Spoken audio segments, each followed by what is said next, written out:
Te. Oh, ano yan? Te, baka may extra kang pera dyan, oh. Ay, ako, utoy. Wala akong extra pera, matumal ngayon. Te, kahit 500 lang. Ay, naku, utoy. Magkano pa lang ang benta ko dyan? Nasa 400 plus pa lang. 400 din? Pwede na yun, te. Dagdagan ko na lang 100. Kapal din ang mukha nito, eh, no?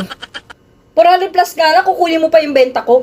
Te, naghihintay yung delivery rider sa bahay namin, te. Nakakahiya naman na naghihintay dun, te.